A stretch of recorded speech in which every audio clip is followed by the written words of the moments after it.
There's something powerful about knowing that God knows when we cry out in frustration, when we wrestle with unanswered prayers, when we question, Lord, when is my breakthrough coming? He sits on the throne, unshaken, unmoved, unbothered, because he knows when. You see, we live in a world of impatience. We want fast results, instant success, and immediate answers. But God does not operate on our timetable. He moves in divine timing. And when God decides it's time, no devil in hell, no opposition, no closed door can stop what he has declared over your life. Look at Joseph. God knew when to take him from the pit to the palace. Look at David. God knew when to pull him from the pasture and put a crown on his head. Look at Lazarus. God knew when to show up even after everybody else said it was too late. I don't know what you're waiting on, but I came to tell you today, your waiting is not wasted. Your silence is not his absence. Your delay is not his denial. If God has spoken a word over your life, then know this. When the time is right, the doors will swing open, the opportunity will arise, and you will walk into the promise he prepared for you. But until that moment, don't stop believing, don't stop praying, don't stop worshiping, because the moment you feel like giving up might be the moment right before God says now.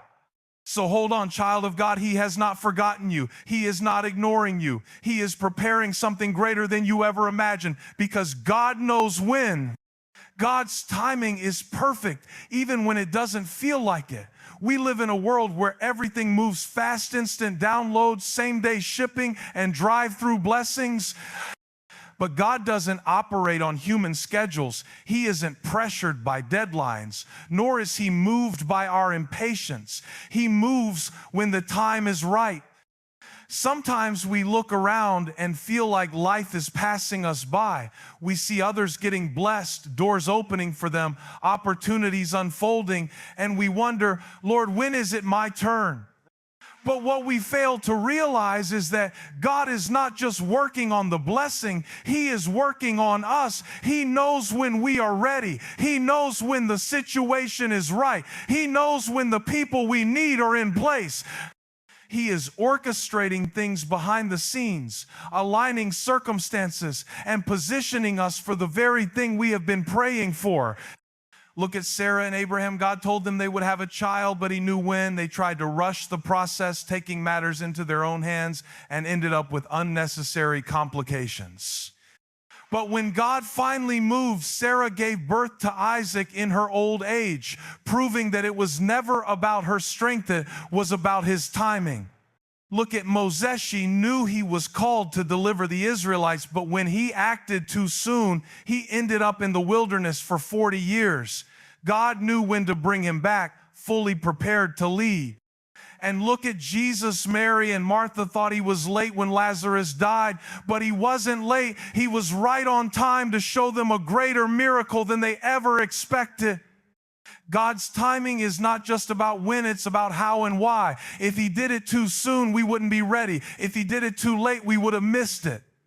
But when he does it right on time, everything falls into place. So instead of being frustrated with the waiting, trust the one who holds time in his hands. Because when God moves, it won't just be a blessing, it will be a testimony that only he could have orchestrated. God doesn't just bless you, he builds you first. Before he takes you to the next level, he makes sure you can handle it. We often pray for elevation, for greater opportunities, for open doors, but what we don't always realize is that every blessing comes with responsibility. If you are not ready for it, the very thing you prayed for can overwhelm you instead of bless you. That's why God doesn't just deliver the promise, he develops the person. Look at David. God anointed him as king while he was still a shepherd boy. But there was a process before the promise. David had to fight lions and bears in private before he ever faced Goliath in public. He had to learn leadership in the wilderness before he could rule from the palace. He had to experience rejection, hardship, and betrayal so that when he finally sat on the throne, he was not just a king in position, he was a king in character. Look at Joseph. He had a dream of greatness, but God didn't take him straight to the palace. He had to go through the pit. He had to go through the prison.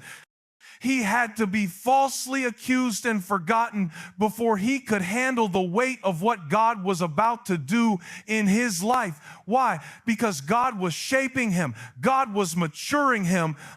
If Joseph had stepped into power too soon, he might have used it for revenge instead of redemption. But by the time he got to the palace, he had learned how to rule with wisdom, humility, and grace. The same is true for us. We see the destination, but God sees the preparation. We want the platform, but He is more concerned about our foundation. If He gave us the promotion before we learned discipline, we would mismanage it. If He gave us influence before we developed character, we would abuse it. If He gave us the relationship before we were healed, we would ruin it. So He builds us first. And here's the good news. If you're in a season where it feels like you're being stretched, tested, or delayed, don't be discouraged. God is not punishing you. He is preparing you. Every struggle, every lesson, every setback is part of the process. And when the time is right, when you have been shaped, strengthened, and made ready, He will elevate you in a way that no man can deny. Because when God promotes you, no one can demote you. When He opens the door, no one can shut it. When He lifts you up, no force in hell can bring you down. So don't despise the process, embrace it. Because God is not just taking you somewhere, He is making you someone who can handle the blessing that is coming. The silence of God is not His absence. Just because you don't hear Him doesn't mean He isn't speaking. Just because you don't see Him moving doesn't mean He isn't working. Sometimes the most powerful moments in our walk with God are not when He is loud, but when He is silent. We serve a God who spoke the world into existence with a word, a God who commanded the seas to part, who called Lazarus out of the grave, who healed with a touch. And yet there are moments when He chooses to say nothing, moments when we pray and hear no response, moments when we cry out and feel nothing, moments when we wonder, God, where are you?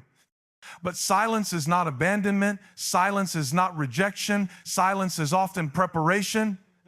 Look at Jesus on the cross. In His darkest moment, He cried out, my God, why have you forsaken me? The heavens didn't thunder. The angels didn't descend. God was silent. But was He absent? No, because in that silence, the greatest victory in history was unfolding. Heaven was working behind the scenes. Redemption was being secured. Resurrection was on the way.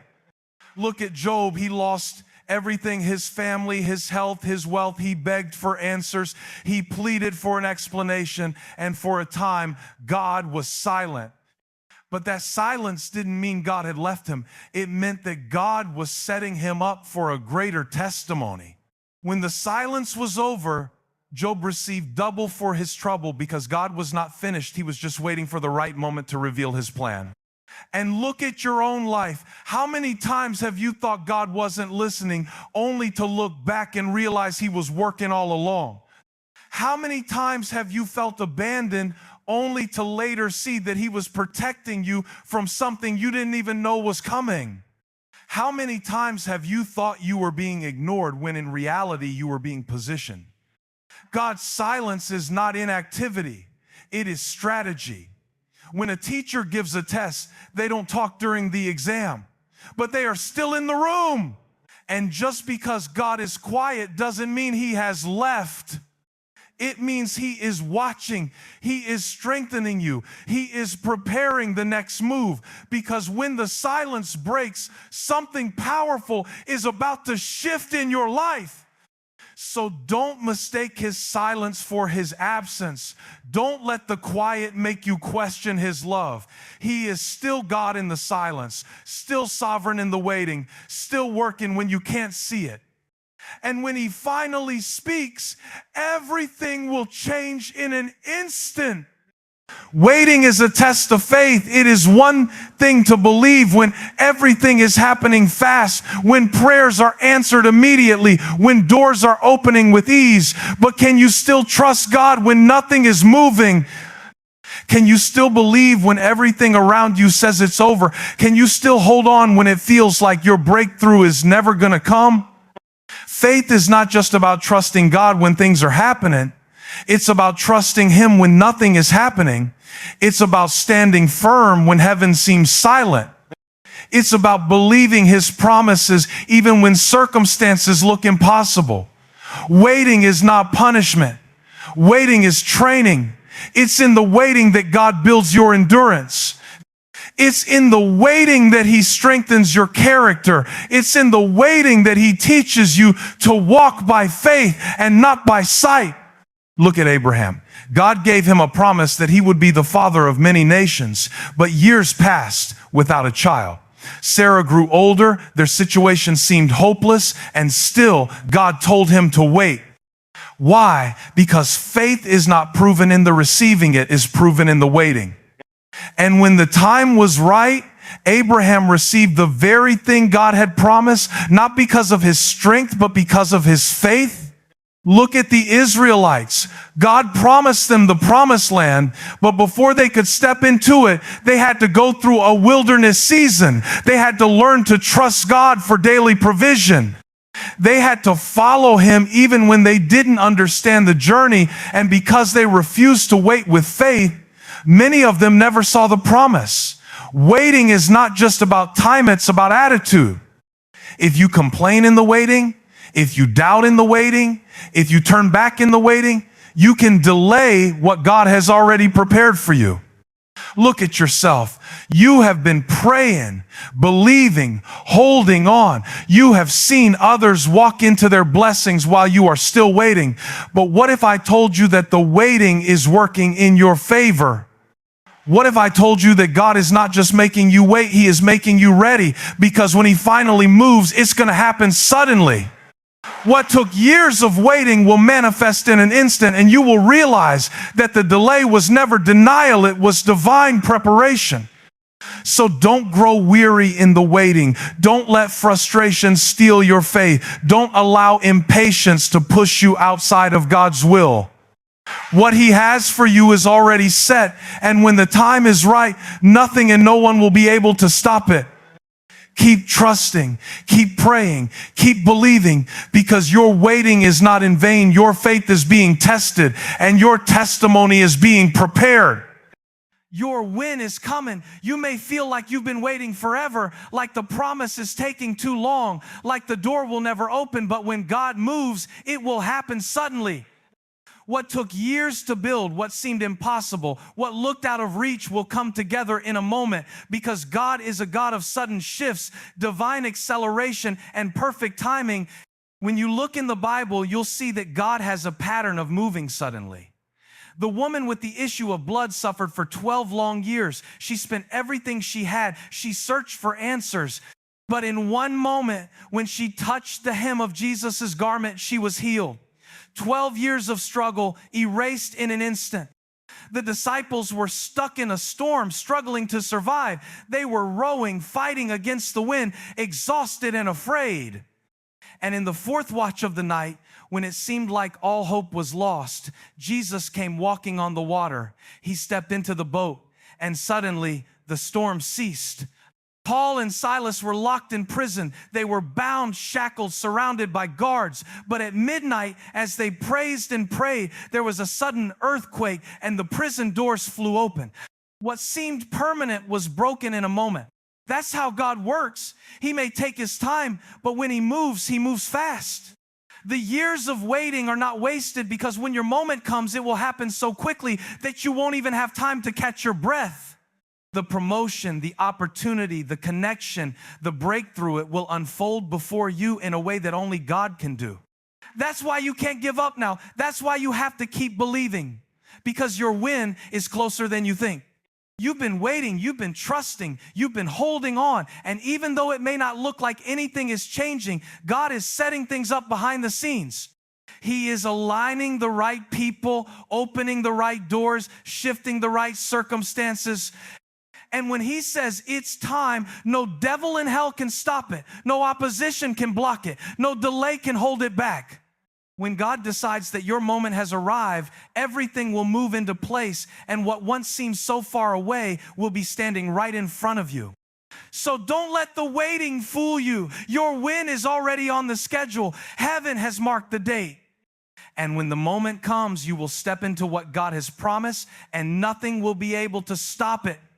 Praise while you wait. It's easy to worship when the blessing comes, when the breakthrough happens, when the doors finally open. But can you praise Him before you see it? Can you worship in the waiting?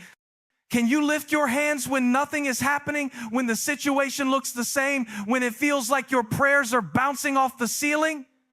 Praise is not just a reaction, it's a weapon. Praise shifts the atmosphere. Praise confuses the enemy. Praise declares, I trust God even when I don't understand Him. When you praise while you wait, you are telling heaven and hell that your faith is not based on what you see, but on what God has spoken. That even if the situation hasn't changed yet, you know He is working. Look at Paul and Silas. They were locked in prison, beaten, bruised, chained up in the darkness of a jail cell. But instead of complaining, instead of doubting, instead of sitting in silence, they started praising God. And at midnight, the earth shook, the prison doors flew open, and their chains fell off. Praise opened what prison doors couldn't. Look at Jehoshaphat. He was surrounded by enemies, outnumbered, facing certain defeat. But instead of trying to fight in his own strength, he sent out the worshipers ahead of the army. And as they praised God, their enemies turned on each other, and the battle was won without them even lifting a sword. That's the power of praise. Praise is not just what you do when the victory comes, it's what brings the victory. Praise invites God into your situation. Praise is an act of war against doubt, fear, and frustration. Praise reminds your soul that God is still in control. And here's the secret. Praise accelerates the promise. When you praise in advance, you show God that you trust Him no matter what. And when He sees that kind of faith, He moves. That's why the enemy wants you silent. He wants you frustrated. He wants you discouraged, because he knows that if you ever start praising God right where you are, things will begin to shift. So don't wait until the battle is over. Shout now. Don't wait until the door opens. Worship now. Don't wait until you see the answer. Praise Him like it's already done. Because when you praise in the waiting, you are preparing the ground for the breakthrough. And when it comes, you'll look back and realize that your praise was the key that unlocked the miracle.